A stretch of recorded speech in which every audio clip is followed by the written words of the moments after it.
un kitesurfer qui avait été victime d'un grave accident. Il nous donne là une leçon. Un bel exemple de ténacité. C'est un super message qu'il véhicule. À force de volonté, réussit à marcher de nouveau. Puis on est fiers de lui. Une incroyable aventure humaine. J'ai une bonne étoile, donc ça va aller. Il n'a jamais voulu renoncer. Un super exemple à donner. Cette belle aventure. Serge réalise un rêve. L'accompagner, c'est un honneur. Réussir ce qu'aucun autre Un n'avait pari fait. fou, faire la traversée Il est Martinique désormais Saint-Martin. un symbole de On courage. t'aime et on sait que tu vas réussir. Une belle leçon de vie. Un exploit, une traversée inédite. Serge vient de terminer une course de 425 km sur une planche de moins de 2 mètres.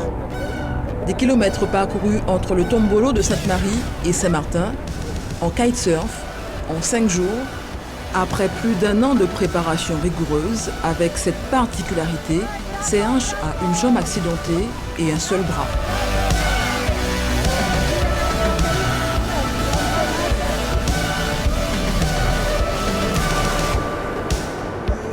Pourtant, en commençant ce défi, Serge, fatigué, ne cachait pas son inquiétude. Je sais pas du tout comment ça se passait, donc c'est un peu beaucoup d'appréhension, beaucoup de stress. Mais bon, je pense que ça va bien se passer. Ouais. J'ai une bonne étoile, donc ça va aller. Il est 9h, ils sont tous au rendez-vous. Des amis, des fans, des sponsors, des curieux aussi. Ils sont venus voir Serge avant son départ pour cette étonnante aventure. Un super exemple à donner pour tous ceux effectivement qui sont dans des situations de handicap, quelles qu'elles soient, que tout est possible. Voilà, c'est ça. C'est un super message qu'il véhicule. Et puis on est fiers de lui, quoi. Et c'est pour ça qu'on est là pour l'encourager.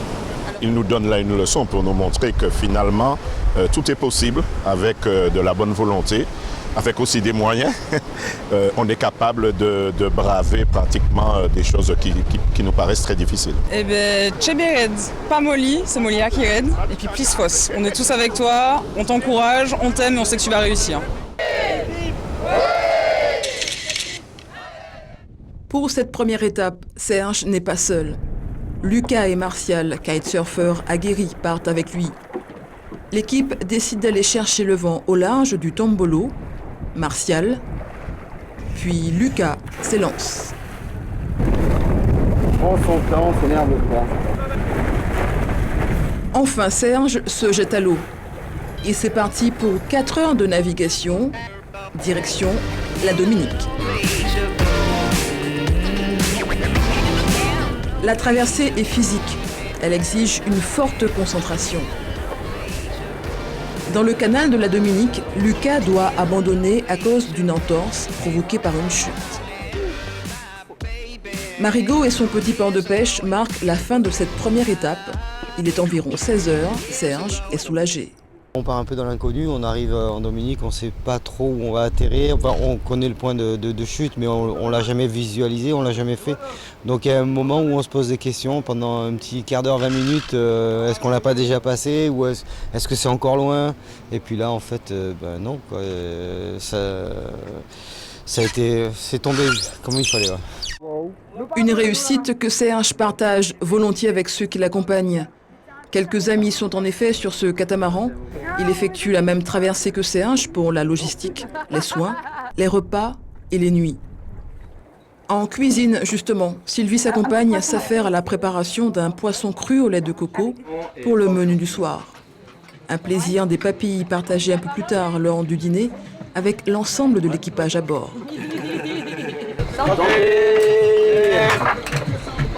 Serge est heureux, l'équipe est aussi soulagée. La première épreuve passée, la confiance est au rendez-vous. Tout le monde y croit. Le kitesurfer a les traits tirés et les yeux rougis de fatigue. Le sommeil sera de plomb.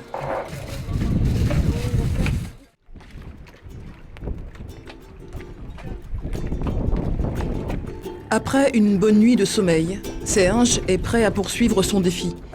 L'étape du jour rallie la Dominique à la Guadeloupe. Avant de quitter le port de Marigot Bay, des vérifications sont nécessaires.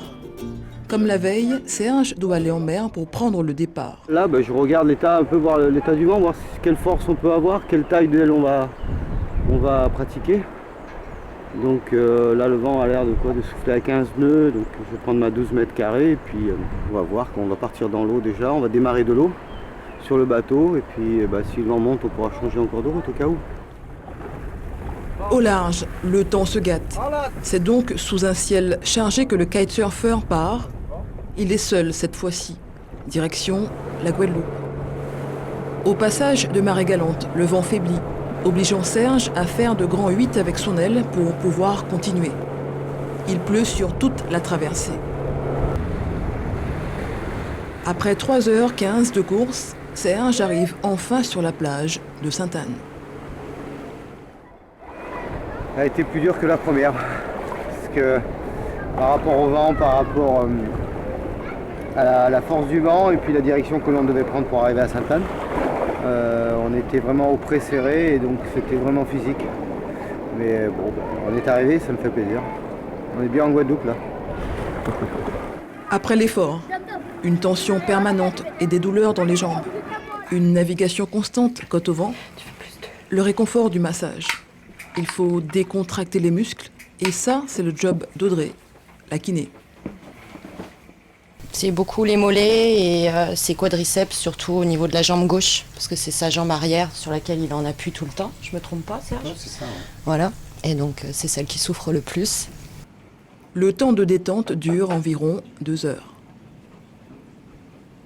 Eh bien, on essaye de le relâcher un maximum parce qu'il est en contraction sans arrêt, donc on essaye d'éviter les courbatures.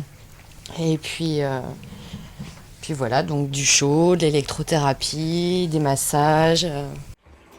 Massage d'une jambe gauche marquée à jamais par les cicatrices de ce terrible accident du 24 janvier 2011.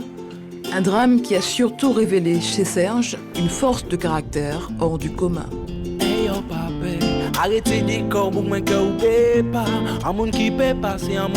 Au 3e jour de ce défi, l'équipe profite d'un cadre magique. Ce matin, un petit réveil sympa, un petit îlet magnifique, un temps très accueillant, le soleil, un petit 15 nœuds, je pense que ça va le faire. Pour Serge, ça va être sympa. On s'est levé à 6h pour déjeuner. On a 1 heure pour déjeuner. Après on va digérer, on va attendre un petit peu avant de repartir. On va avoir mal à l'estomac. Comme tous les jours, le petit déjeuner est copieux. Kiwi, vitamine, des œufs brouillés, faits par la grand-mère de Yanis, un délice. On est préparé psychologiquement, physiquement, à soutenir notre champion. Champignons. Ce jour-là, il fait particulièrement beau pour naviguer.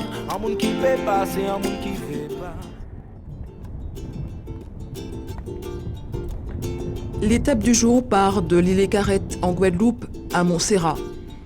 Avant de partir, Sylvie est aux petits soins. L'œil de Serge est irrité depuis la traversée du canal de la Dominique, un handicap supplémentaire dont il se serait bien passé.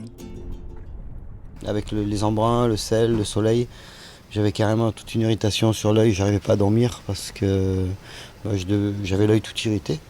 Et donc Sylvie s'est occupée de moi, on a acheté des produits en Guadeloupe pour pouvoir me soigner.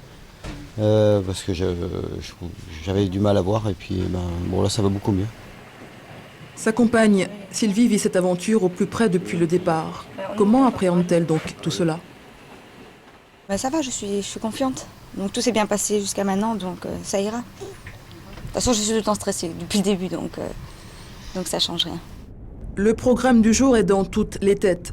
Il faut descendre sur l'île Carrette pour déployer les ailes, laisser partir le catamaran 2 heures avant parce qu'il va 3 fois moins vite que le kitesurfer.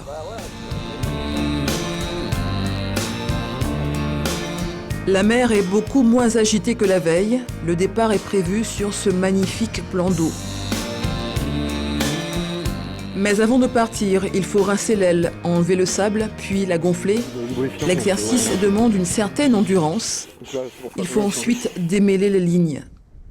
Selon la force du vent, Serge utilise une aile de 10, 12 ou 14 mètres carrés. Ici, et contrairement aux étapes précédentes, le départ se fait dans des conditions idéales. On pratique démarrer sur le sable, on touche la terre, tout est fixe, c'est pas comme on est en mer, tout est en mouvement, le bateau, l'aile, le kiter. Et tout ça, ça complique les choses, quoi. Encore ? Puis c'est le même rituel. Pose de prothèse, gilet et crème solaire.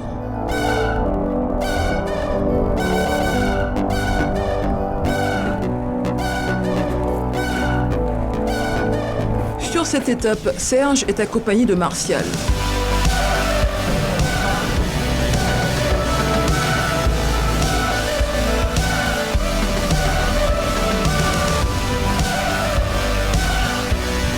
Le tandem se fait plaisir malgré des conditions difficiles de navigation.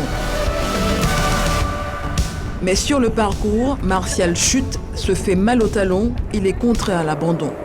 Je suis tombé, j'ai dû faire des pirouettes dans l'eau et j'ai pris un coup de flotteur sur le talon. Donc je préfère arrêter là. Pour éviter d'aggraver la situation. Serge poursuit son défi et le kitesurfer ne boude pas son plaisir.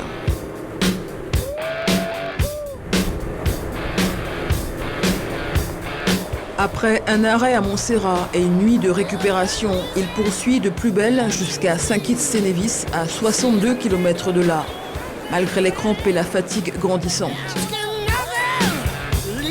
Au large de Redonda, des oiseaux l'accompagnent même pendant une bonne demi-heure.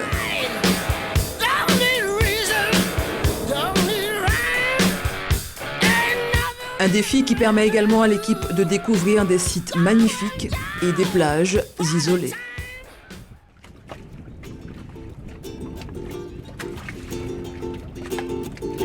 Serge et son équipe ont effectué 3/4 du parcours. Il reste 2 étapes jusqu'à Saint-Martin. Yvan et Yanis doivent vérifier le moteur et réparer quelques dommages. On s'est aperçu qu'on avait le décanteur un peu sale. Donc ce sont des moteurs assez sensibles avec les injecteurs. Yvan et Yanis sont avec Serge depuis le début de ce défi.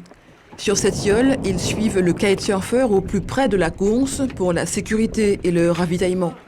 Et une avarie du moteur en pleine mer obligerait Serge à abandonner ou à continuer sans assistance. Mais le rythme effréné des courses exige une attention des pièces moteurs. Qu'est-ce que tu fais là ? Là, je fais une révision du circuit d'essence. Parce que ça avait tendance à bafouiller ces 2 derniers jours. Et là, l'étape est longue. Donc là, tous les petits filtres d'essence, là, on les refait. Puisque ce sont des moteurs sensibles à injection. C'est plus des carburateurs qui bouffent les saloperies. Là, la moindre cochonnerie, ça ne passe plus. Yanis et Yvan ont tenu à prendre part à cette belle aventure. Yvan, l'ami de 18 ans, ne cache pas son admiration face à l'exploit de Serge. Au début, il ne s'est pas rendu compte en fait, de la difficulté.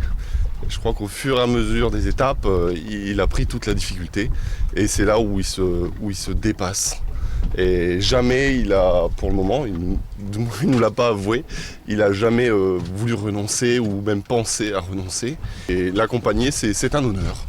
C'est un honneur, c'est une belle aventure même pour nous d'être là, de le suivre, de participer à cet exploit, même si ce n'est pas le nôtre.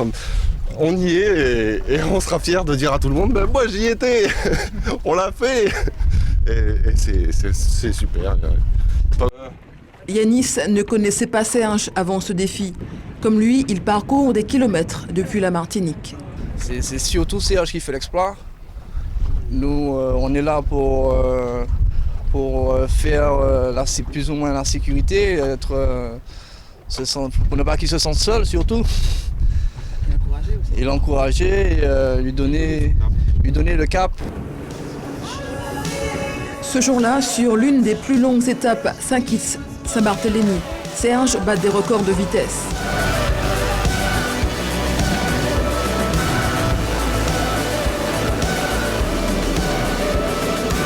Le lendemain, et pour la dernière étape Saint-Barth-Saint-Martin, c'est une balade entre amis. Elle dure une petite heure. Serge, le miraculé, vient de réaliser ce qui n'aurait pas été imaginable 2 ans auparavant. Après son accident de moto, un coma, 2 arrêts cardiaques, une jambe réparée et un bras arraché. Serge réalise un rêve, réussir ce qu'aucun autre n'avait fait, 425 km en 5 jours. Il est désormais un symbole de courage, une preuve vivante de l'adage. À force de volonté, tout est possible.